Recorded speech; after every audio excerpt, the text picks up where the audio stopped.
Welcome to Naresh academy. Union public service commission మరియు Andhra Pradesh public service commission group 1 and group 2 సంబంధించి November 30, 2023 తేదీ సంబంధించి the Hindu, Eenadu, Sakshi newspaper వచ్చిన important articles సమగ్ర విశ్లేషణ తెలుగులో ఈ వీడియోలో చూద్దాం. Question number 1.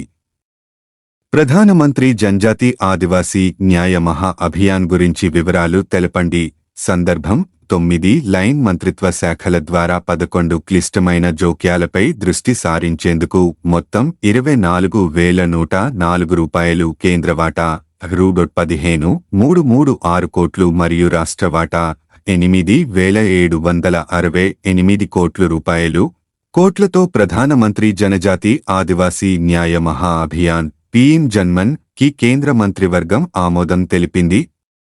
ఖుంతి నుండి జనజాతీయ గౌరవ్ దివస్ నాడు ప్రధానమంత్రి అభియాన్ను ప్రకటించారు.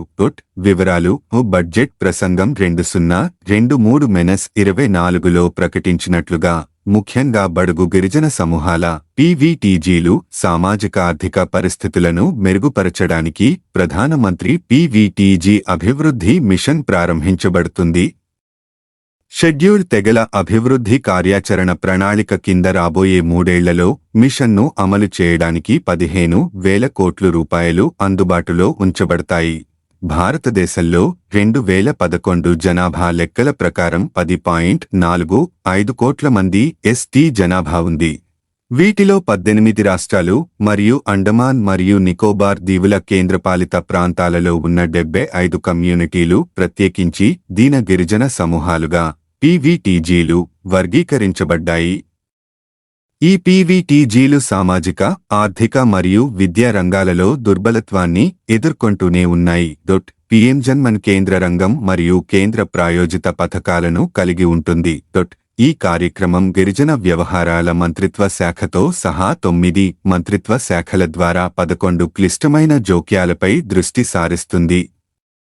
1. పక్కా గృహాలు, 2 అనుసంధాన రోడ్లు, 3 పైపుల నీటి సరఫరా, కమ్యూనిటీ వాటర్ సప్లై, 4 మందుల ఖర్చుతో మొబైల్ మెడికల్ యూనిట్లు, 5 హాస్టళ్ల నిర్మాణం, వృత్తి విద్య మరియు నైపుణ్యం, 6 అంగన్వాడీ కేంద్రాల నిర్మాణం, 7 బహుళార్ధసాధక కేంద్రాల నిర్మాణం. శక్తివంతం ఈ కార్యక్రమం కింద జోక్యాలు 8 హెచ్హెచ్ఎస్ 0.3 కెడబ్ల్యూ సోలార్ ఆఫ్ గ్రిడ్ సిస్టమ్, 9 వీధులు మరియు లలో సోలార్ లైటింగ్, 10ల ఏర్పాటు మరియు 11 మొబైల్ టవర్ల ఏర్పాటు.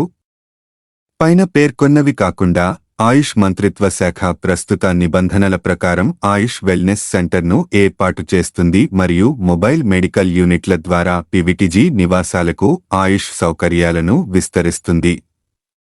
నైపుణ్యాభివృద్ధి మరియు వ్యవస్థాపకత మంత్రిత్వ శాఖ ఈ కమ్యూనిటీలకు తగిన నైపుణ్యాల ప్రకారం పీవీటీజీ ఆవాసాలు, మల్టీపర్పస్ కేంద్రాలు మరియు హాస్టళ్లలో నైపుణ్యం మరియు వృత్తిపరమైన శిక్షణను సులభతరం చేస్తుంది. Question number 2. ఫాస్ట్ ట్రాక్ ప్రత్యేక కోర్టులు గురించి వివరాలు తెలపండి. సందర్భం కేంద్రీయ ప్రాయోజిత పథకం సిఎస్ఎస్ అయిన ఫాస్ట్ ట్రాక్ స్పెషల్ కోర్టుల ఎఫ్టీఎస్సీ ను ఏప్రిల్ 2023 1వ తేదీ మొదలుకొని మార్చి 2026 నెల 31వ తేదీ వరకు కొనసాగించడానికి ప్రధానమంత్రి శ్రీ నరేంద్ర మోదీ అధ్యక్షతన జరిగిన కేంద్ర మంత్రివర్గ సమావేశం ఆమోదాన్ని తెలియజేసింది. ఈ నిర్ణయం ఫలితంగా 1,952.23 కోట్ల రూపాయల మేరకు ఆర్థిక ప్రభావం ఉంటుంది. దీనిలో కేంద్రం తాలూకు వాటా 1,207.24 కోట్ల రూపాయలుగాను మరియు రాష్ట్రం వాటా 744.99 కోట్లుగాను ఉంటుంది. కేంద్రీయ వాటాను నిర్భయ నిధి నుండి సమకూర్చడం జరుగుతుంది. ఈ పథకాన్ని 2019 అక్టోబరు 2వ తేదీ నాడు ప్రవేశపెట్టడమైంది. వివరాలు లైంగిక నేరాల బాధితులకు సత్వర ఉపశమనాన్ని అందజేయడానికి కేంద్ర ప్రభుత్వం the criminal law amendment act 2018ను తీసుకువచ్చింది.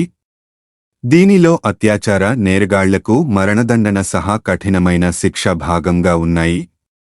ఇంకా దీనితో ఫాస్ట్ ట్రాక్ స్పెషల్ కోర్ట్స్ ఎఫ్టీఎస్సీ ల ఏర్పాటు సాధ్యపడింది. మొదట్లో 2019 అక్టోబరులో ఒక సంవత్సరం వ్యవధికి గాను ప్రారంభించినటువంటి ఈ పథకాన్ని అదనంగా 2 సంవత్సరాలకు గాను మార్చి 2023 నెల 31వ తేదీ వరకు పొడిగించడమైంది. ప్రస్తుతం దీని 1952.23 కోట్ల రూపాయల ఆర్థిక వ్యయంతో 2026వ సంవత్సరం మార్చి నెల 31వ తేదీ వరకు పొడిగించడమైంది. ఈ వ్యయంలో కేంద్రం యొక్క వాటాను నిర్భయ నిధి నుండి అందించడం జరుగుతుంది. ఈ పథకంలో 30 రాష్ట్రాలు, కేంద్రపాలిత ప్రాంతాలు పాలుపంచుకొంటున్నాయి. 414 ప్రత్యేకించిన పోక్సో కోర్టులు సహా 761 FTSCలు ప్రస్తుతం పనిచేస్తున్నాయి. ఇవి 1,95,000కు పైగా కేసులను పరిష్కరించాయి. ఈ పథకం యొక్క అపేక్షిత ఫలితాలలో లైంగిక పరమైన హింసను మరియు స్త్రీ, పురుష సంబంధీ హింసను సమాప్తం చేయడం పట్ల దేశం యొక్క నిబద్ధతకు అద్దం పట్టడం, అత్యాచారం మరియు పోక్సో యాక్టులకు సంబంధించిన పెండింగ్ కేసులను చెప్పుకోదగిన స్థాయిలో తగ్గించి, తద్వారా న్యాయ వ్యవస్థ మీద భారాన్ని సడలించడం, సత్వర విచారణల ద్వారా లైంగిక నేరాల బాధితులు త్వరితగతిన న్యాయాన్ని అందుకునేటట్లుగా చూడడం, కేసుల భారాన్ని సంభాళించదగినంత సంఖ్య వరకు తగ్గించడం వంటివి ఉన్నాయి అని చెప్పాలి. Question number 3. ICGS సజాగ్ గురించి వివరాలు తెలపండి.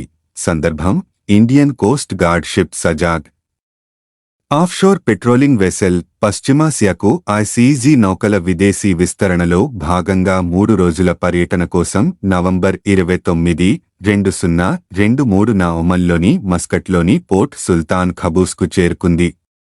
ఈ పర్యటన దీర్ఘకాలిక దౌత్య సంబంధాలను బలోపేతం చేయడం, సముద్ర సహకారాన్ని మెరుగుపరచడం మరియు royal Oman police, coast guard, rope మరియు ఇతర సముద్ర ఏజెన్సీలతో పరస్పర చర్యను ప్రోత్సహించడం లక్ష్యంగా పెట్టుకుంది.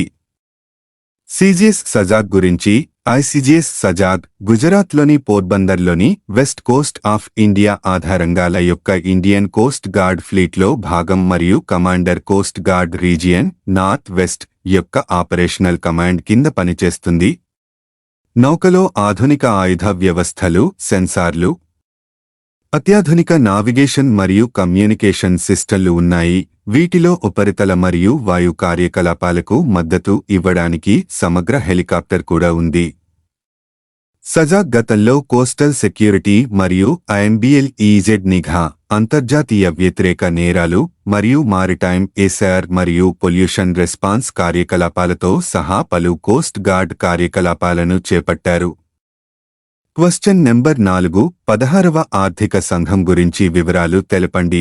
సందర్భం: ప్రధానమంత్రి శ్రీ నరేంద్ర మోదీ అధ్యక్షతన సమావేశమైన కేంద్ర మంత్రివర్గం 16వ ఆర్థిక సంఘానికి సంబంధించిన నిబంధనలను ఆమోదించింది.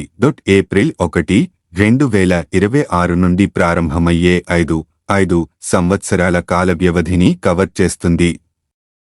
రాజ్యాంగంలోని ఆర్టికల్ 281 ప్రకారం కేంద్రం మరియు రాష్ట్రాల మధ్య పన్నుల నికర రాబడి పంపిణీపై సిఫార్సు చేయడానికి ఫైనాన్స్ కమిషన్ ఏర్పాటుకు సంబంధించిన విధానాలు ఉన్నాయి.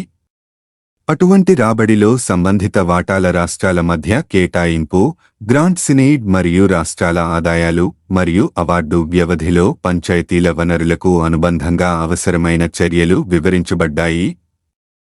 16వ ఫైనాన్స్ కమిషన్ రిఫరెన్స్ నిబంధనలు ఫైనాన్స్ కమిషన్ క్రింది విషయాలకు సంబంధించి సిఫార్సులు చేస్తుంది. అవి: 1. రాజ్యాంగంలోని అధ్యాయం I పార్ట్ 12 కింద వాటి మధ్య విభజించబడే పన్నుల నికర ఆదాయాల కేంద్రం మరియు రాష్ట్రాల మధ్య పంపిణీ మరియు అటువంటి రాబడి యొక్క సంబంధిత వాటాల రాష్ట్రాల మధ్య కేటాయింపు. 2. రాజ్యాంగంలోని ఆర్టికల్ 275 ప్రకారం భారత కన్సాలిడేటెడ్ ఫండ్ నుండి రాష్ట్రాల ఆదాయాల గ్రాంట్ సినెయిడ్ మరియు రాష్ట్రాలకు వాటి ఆదాయాల గ్రాంట్ సినెయిడ్ ద్వారా చెల్లించాల్సిన మొత్తాలను నియంత్రించే సూత్రాలు ఆ ఆర్టికల్లోని క్లాజ్ 1లోని నిబంధనలలో పేర్కొన్న వాటికంటే ఇతర ప్రయోజనాల కోసం. మరియు 3. రాష్ట్ర ఆర్థిక సంఘం చేసిన సిఫార్సుల ఆధారంగా రాష్ట్రంలోని పంచాయతీలు మరియు మునిసిపాలిటీల వనరులకు అనుబంధంగా ఒక రాష్ట్రం యొక్క ఏకీకృత నిధిని పెంచడానికి అవసరమైన చర్యలు.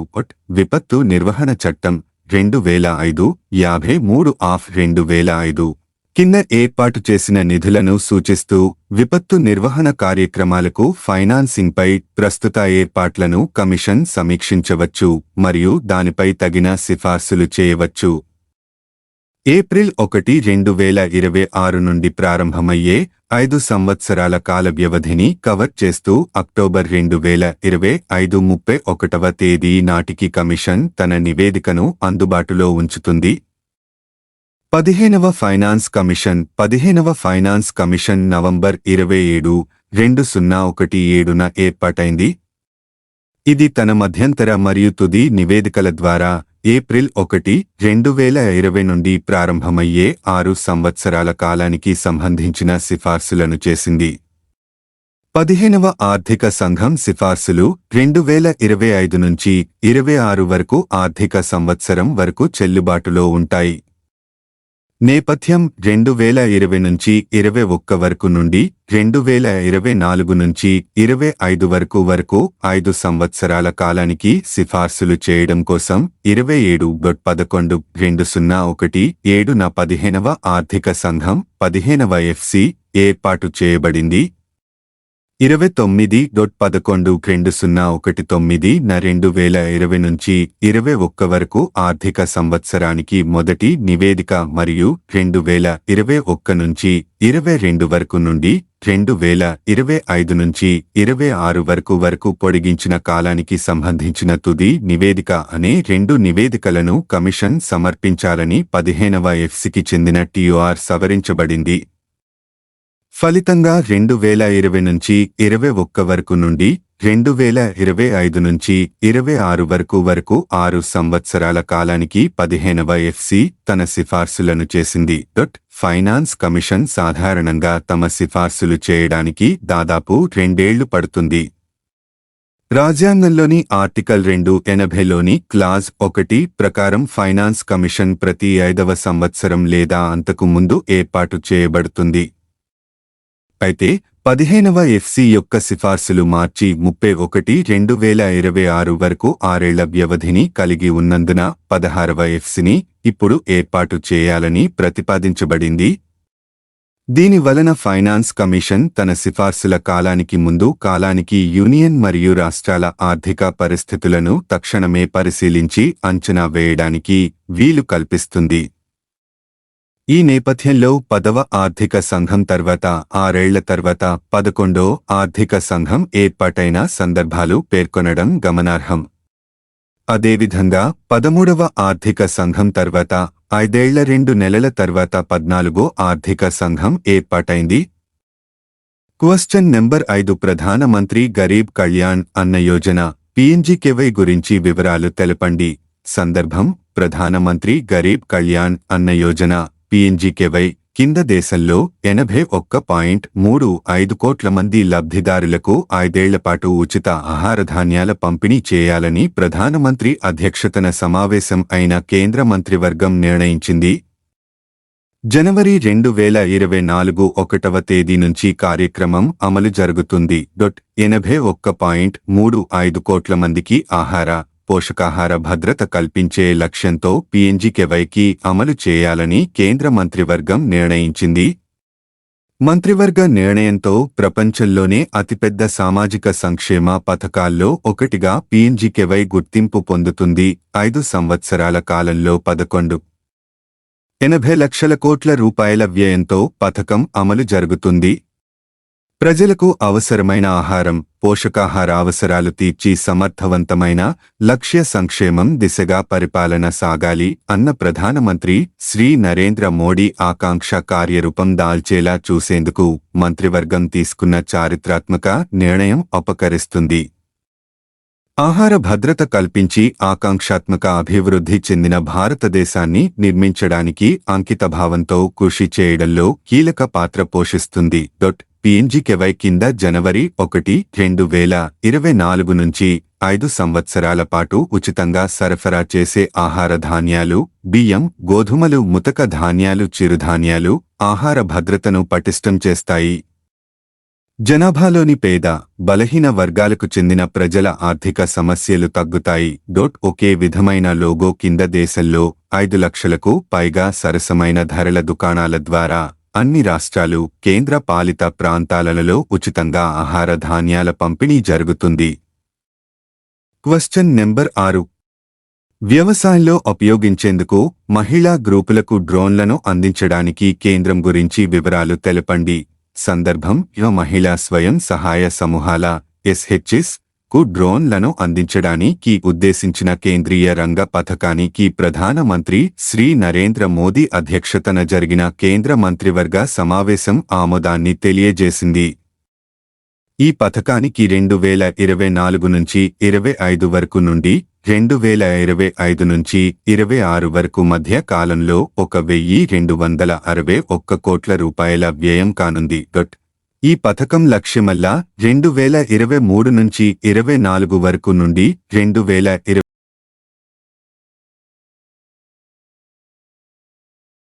పనులకే ఎంపిక చేసిన 15,000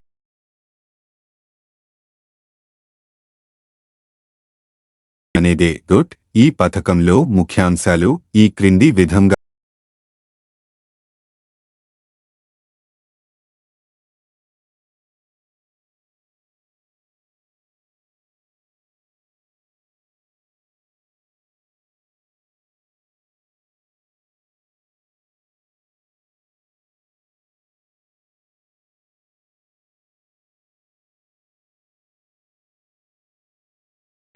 ఆర్థికంగా వెలుపడిన చోటల్లా డ్రోన్లను ఉపయోగించడం కోసం తగిన క్లస్టర్స్ను గుర్తించడం జరుగుతుంది. చేసిన సమూహాలలో ప్రగతిశీల 15,000 మహిళా SHGs ను డ్రోన్స్ అందజేతకై ఎంపిక చేయడం జరుగుతుంది.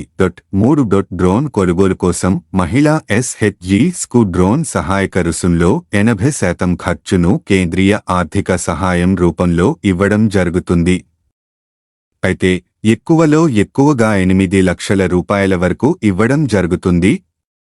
మిగతా మొత్తాన్ని SHGలకు చెందిన క్లస్టర్ లెవెల్ ఫెడరేషన్ CLFs లు సమీకరించుకునేందుకు national agriculture infra financing facilities AIF లో రుణాన్ని తీసుకోవచ్చును.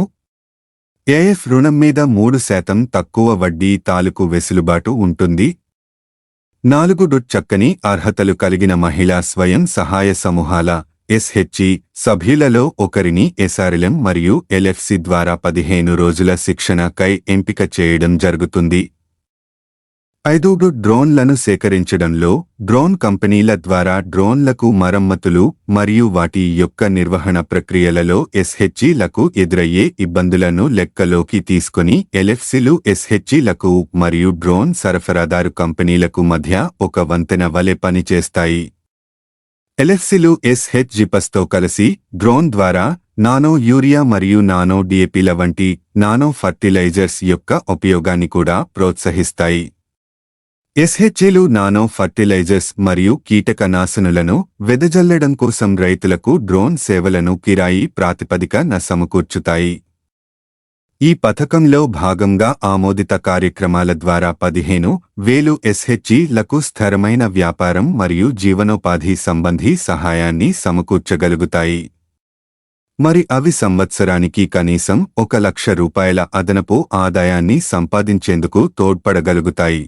ఈ పథకం రైతులకు ప్రయోజనాన్ని అందించడం కోసం మెరుగైన దక్షత, పంట రాబడిని పెంచడం, ఇంకా నిర్వహణ పరంగా చూసినప్పుడు ఖర్చులను తగ్గించడం కోసం వ్యవసాయంలో ఉన్నతమైన సాంకేతికతను ప్రోత్సహించడంలో సహాయకారి కానుంది. Question number 7. వచ్చే ఏడాది ప్రపంచం మందగమనమోయిసిడి అంచనా వేస్తోంది గురించి వివరాలు తెలపండి. అంతర్జాతీయ ఆర్థిక వ్యవస్థ ఈ ఏడాది ఆశ్చర్యకర రీతిలో బలంగానే కనిపించినా వచ్చే ఏడాది మాత్రం మందగమనం పాలు కావచ్చని organisation for economic cooperation and development OECD అంచనా వేస్తోంది. ఈ ఏడాది ప్రపంచ వృద్ధి 2.9% నమోదవ్వొచ్చని, వచ్చే ఏడాదికి ఇది 2.7% తగ్గవచ్చని బుధవారం పేర్కొంది. ఇదే జరిగితే 2020 తర్వాత అదే అత్యంత తక్కువ వృద్ధి అవుతుంది. యుద్ధాల ప్రభావం, అధిక ద్రవ్యోల్బణం, పై స్థాయిల్లోనే కొనసాగుతున్న వడ్డీ రేట్లు ప్రపంచ మందగమనానికి కారణంగా నిలవవచ్చని అంటోంది. అమెరికా, చైనా కూడా ప్రపంచంలోనే అతిపెద్ద ఆర్థిక వ్యవస్థలైన అమెరికా, చైనా కూడా వచ్చే ఏడాది మందగమనంలోకే వెళ్లొచ్చని ఓఈసీడీ పేర్కొంది. అమెరికా ఆర్థిక వృద్ధి 2023 మైన 2.4% నుంచి 2024లో 15% పరిమితం కావచ్చు. ఫెడ్ వడ్డీ రేట్ల పెంపు వల్ల అమెరికా ద్రవ్యోల్బణం ఈ ఏడాది 39%, 2024లో 2.8%, 2025లో 2.2% తగ్గవచ్చంటోంది. ఇక స్థిరాస్తి సంక్షోభం, పెరుగుతున్న నిరుద్యోగిత, తగ్గుతున్న ఎగుమతుల వల్ల చైనా ఆర్థిక వ్యవస్థ 2024లో 4.7% వృద్ధికే పరిమితం కావచ్చు. ఈ ఏడాది 5.2% నమోదు కావచ్చని అంచనా. చైనాలో ముందు జాగ్రత్త పొదుపు, ఉద్యోగ సృష్టిపై విశ్వాసం లేకపోవడం, ఇతర అనిశ్చితుల వల్ల వినియోగ వృద్ధి స్తబ్దుగా ఉండొచ్చని పేర్కొంది. రష్యా ఉక్రెయిన్ యుద్ధం వల్ల ఇంధన ధరలు, వడ్డీ రేట్లు పెరగడంతో ఐరోపా ప్రాంతంలోని 20 దేశాలు కూడా అంతర్జాతీయ మందగమనంలో ఓ చేయి వేయొచ్చని ఓఈసీడీ అంచనా వేసింది.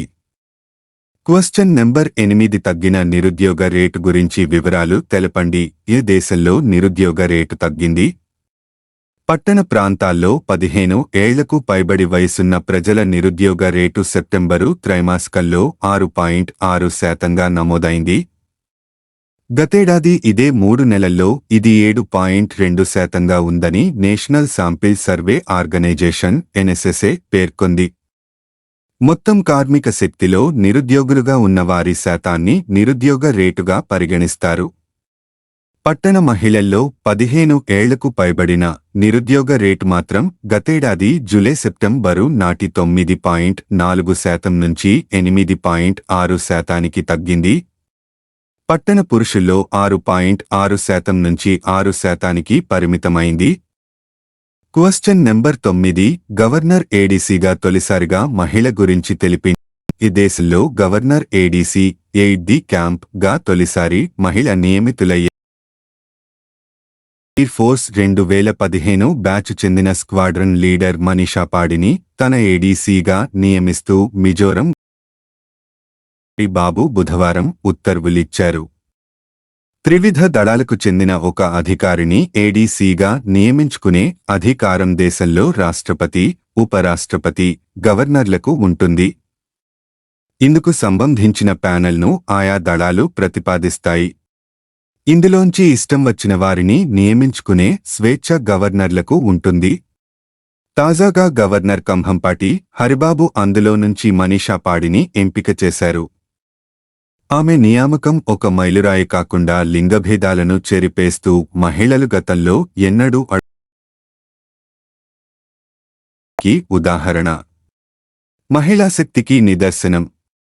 ఈ అరుదైన సందర్భాన్ని గుర్తుంచుకోవడంతో పాటు ప్రతి రంగంలో మహిళా సాధికారతకు పెద్దపీట వేయడానికి ప్రయత్నించాలి అని ఈ సందర్భంగా హరిబాబు పిలుపునిచ్చారు. గవర్నర్ ఏడీసీగా బుధవారం బాధ్యతలు చేపట్టిన మనీషా గతంలో బీదర్, పుణె, భటిండాల్లోని ఎయిర్పోర్ట్ స్టేషన్లలో స్క్వాడ్రన్ లీడర్గా పనిచేశారు. ప్రతి గవర్నరు 2 ఏడీసీలు ఉంటారు. ఇందులో ఒకరు త్రివిధ దళాలకు చెందినవారు కాగా మరొకరు సంబంధిత రాష్ట్ర పోలీసు విభాగం నుంచి వస్తారు.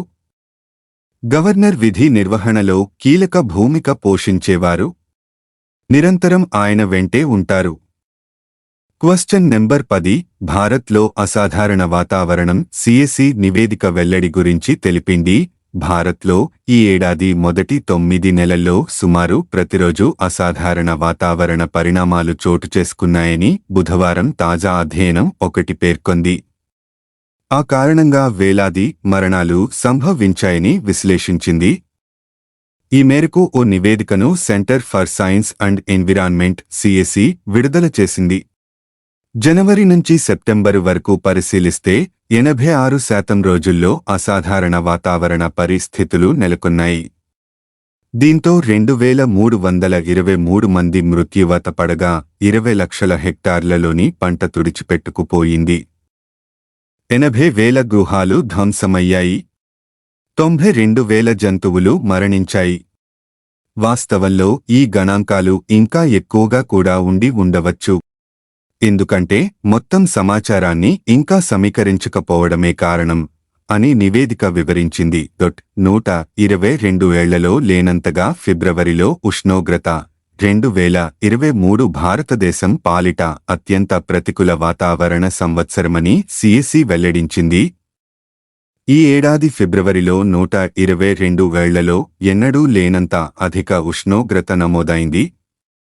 మధ్యప్రదేశ్లో అత్యధికంగా 138 రోజుల పాటు ప్రకృతి ప్రకోపాలు సంభవించగా అత్యధిక మరణాలు బీహార్ 642, హిమాచల్ ప్రదేశ్ 365, ఉత్తర్ ప్రదేశ్ 341 లలో నమోదయ్యాయి. వాతావరణ వైపరీత్యాల వల్ల అత్యధిక పశు మరణాలు పంజాబ్లోనూ, అత్యధిక ఇళ్లు దెబ్బతినడం హిమాచల్ ప్రదేశ్లోనూ సంభవించాయి. ఉత్తర్ ప్రదేశ్లో 113 రోజుల్లో వాతావరణ వైపరీత్యాలు నమోదయ్యాయి. తూర్పు భారతంలో అస్సాం అత్యధికంగా 102 రోజుల పాటు ప్రకృతి ప్రకోపాలను చవిచూసింది. దక్షిణ భారతంలో అత్యధికంగా 67 వాతావరణ వైపరీత్య ఘటనలు, 60 మరణాలు కేరళలో నమోదయ్యాయి. తెలంగాణలో అత్యధిక పంట నష్టం 62,000 హెక్టార్లు సంభవించింది. 645 పశువులు మరణించాయి. కర్ణాటకలో 11,000 ఇళ్లు ధ్వంసమయ్యాయి. క్వశ్చన్ నెంబర్ 11 ఆంధ్రప్రదేశ్లో సూక్ష్మ, చిన్న, మధ్యతరహా పరిశ్రమల్ని ప్రారంభించిన సీఎం గురించి వివరాలు తెలపండి. తాడేపల్లిలోని క్యాంపు కార్యాలయంలో బుధవారం ఏర్పాటు చేసిన ప్రత్యేక కార్యక్రమంలో వర్చువల్గా 3 పరిశ్రమల్ని ప్రారంభించిన సీఎం మరో 6 పరిశ్రమలకు శంకుస్థాపన చేశారు. ఈ 9 పరిశ్రమలతో 1,100 కోట్ల రూపాయలు పెట్టుబడులో స్థాయిని చెప్పారు. సూక్ష్మ, చిన్న, మధ్యతరహా పరిశ్రమ ఎంఎస్ఎంఈలు, ఆహార శుద్ధి విభాగాలపై ప్రభుత్వం ప్రత్యేక దృష్టి పెడుతోంది. విశాఖలో నిర్వహించిన ప్రపంచ పెట్టుబడుల సదస్సులో కుదుర్చుకున్న ఎంఓయూలకు సంబంధించి 33 యూనిట్లు ఇప్పటికే ఉత్పత్తిని ప్రారంభించాయి. మరో 94 పరిశ్రమల నిర్మాణ పనులు వివిధ దశల్లో ఉన్నాయి. వాటిని వేగంగా పూర్తి చేయడం కోసం పారిశ్రామికవేత్తలకు అవసరమైన చేయూతను సిఎస్ జవహర్ రెడ్డి ఆధ్వర్యంలో అందిస్తున్నాం. 4.5 ఏళ్లలో 130 భారీ మెగా పరిశ్రమల్ని ఏర్పాటు చేశాం. వాటితో 60,000 కోట్ల పెట్టుబడులొచ్చాయి. 86,000 మందికి ఉపాధి లభించింది. కోవిడ్ సమయంలోనూ ఎంఎస్ఎంఈలకు ఇబ్బంది లేకుండా చేయూత అందించాం. మా హయాంలో 1.88 లక్షల కొత్త ఎంఎస్ఎంఈలు రాష్ట్రంలో ఏర్పాటయ్యాయి. వాటితో 12.62 లక్షల మందికి ఉపాధి దొరికింది అని సీఎం వివరించారు. సీఎం ప్రారంభించిన, శంకుస్థాపన చేసిన పరిశ్రమలు: ఎస్పీఎస్ఆర్ నెల్లూరు ముత్తుకూరు మండలం దొరువులపాలెంలో 250 కోట్ల రూపాయలుతో గోకుల్ ఆగ్రో రిసోర్సెస్ లిమిటెడ్ సంస్థ ఆధ్వర్యంలో ఎడిబుల్ ఆయిల్ రిఫైనరీ ప్లాంట్ ప్రారంభం. దీని ద్వారా 1,150 మందికి ఉద్యోగాలు. ఏటా 4.2 లక్షల మెట్రిక్ టన్నుల ఉత్పత్తి దీని సామర్థ్యం. 144 కోట్లతో శ్రీవెంకటేశ్వర బయోటెక్ ప్రైవేట్ లిమిటెడ్ పరిశ్రమ పనులకు శంకుస్థాపన. ఏలూరు జిల్లా ఆగిరిపల్లి మండలం కొమ్మూరు గ్రామం వద్ద ఏర్పాటయ్యే ఈ మొక్కజొన్న ఆధారిత పరిశ్రమ ద్వారా 310 మందికి ఉద్యోగావకాశాలు. ఏడాదికి 90,000 మెట్రిక్ టన్నుల ఉత్పత్తి. దీని ద్వారా 1,000 మంది రైతులకు ప్రయోజనం. విజయనగరం జిల్లా పూసపాటరేగ మండలం కోనాడ వద్ద 13 కోట్లతో బ్లూఫిన్ ఫుడ్ ప్రాసెసింగ్లో స్థాపనలు. ప్రారంభించిన యూనిట్లు ఎంటర్ప్రైజెస్ కంపెనీకి శంకుస్థాపన. దీని ద్వారా 45 మందికి ఉద్యోగావకాశాలు. 3,600 మెట్రిక్ టన్నుల గోధుమలు, 480 టన్నుల మిల్లెట్స్, 720 మెట్రిక్ టన్నుల పొటాటో ఉత్పత్తులు తయారు చేసే ఈ కంపెనీ ఏర్పాటుతో స్థానిక రైతులకు లబ్ధి. కర్నూలు జిల్లా పత్తికొండ వద్ద టమాటో ప్రాసెసింగ్ యూనిట్ పనులకు శంకుస్థాపన. 12 కోట్ల రూపాయలు పెట్టుబడితో ఏటా 3,600 మెట్రిక్ టన్నుల టమాటా ఉత్పత్తుల తయారీ. ఈ ప్రాజెక్టును పత్తికొండ వెజిటబుల్ ఫార్మర్స్ ప్రొడ్యూసర్స్కు అప్పగించనున్న ప్రభుత్వం. వారి లీజు ద్వారా ప్రాతిపదికన మంచి సమర్థత కలిగిన కంపెనీకి అప్పగించేలా సహకారం. పత్తికొండలో రైతులకు భారీ ప్రయోజనం. టమాటా ధరల స్థిరీకరణకు దోహదం చేయనున్న పరిశ్రమ. విజయనగరం జిల్లా కోట మండలం రేగ పంచాయతీ పెద్దిరెడ్లపాలెం వద్ద నువ్వుల ప్రాసెసింగ్ యూనిట్కు ప్రారంభోత్సవం. ప్లాంట్ను నెలకొల్పిన ఏపీఎఫ్పిఎస్ కోట జేకిసాన్ ఫార్మర్స్ ప్రొడ్యూసర్స్ ఆర్గనైజేషన్కు ప్లాంట్ను అప్పగించిన ప్రభుత్వం. నువ్వుల నూనె చిక్కీ ఉత్పత్తుల తయారీ. 2.5 కోట్ల రూపాయలు పెట్టుబడితో 20 మందికి ఉద్యోగాలు. ఏడాదికి 600 మెట్రిక్ టన్నుల ఉత్పత్తి కలిగిన ఈ యూనిట్తో స్థానిక రైతులకు ప్రయోజనం. పరిశ్రమల శాఖలో ప్రారంభోత్సవాలు, శంకుస్థాపనలు. ఇలా కర్నూలు జిల్లా ఓర్వకల్లు నోడ్ గొట్టిపాడు వద్ద సిగాచి ఇండస్ట్రీస్ ఫార్మా ఏపీఐ యూనిట్కు శంకుస్థాపన. 280 కోట్ల రూపాయలు పెట్టుబడితో 850 మందికి ఉద్యోగాలు. ఏడాదికి 72,000 మెట్రిక్ టన్నుల ఉత్పత్తి. కర్నూలు జిల్లా ఓర్వకల్ నోడ్ గొట్టిపాడు వద్ద న్యూట్రాస్యూటికల్స్ ప్లాంట్ను ఏర్పాటు చేయనున్న 6 పనులకు సిపిఎస్ ఇండస్ట్రీస్. వర్చువల్గా సీఎం శంకుస్థాపన. 90 కోట్ల రూపాయలు పెట్టుబడితో 285 మందికి ఉద్యోగాలు.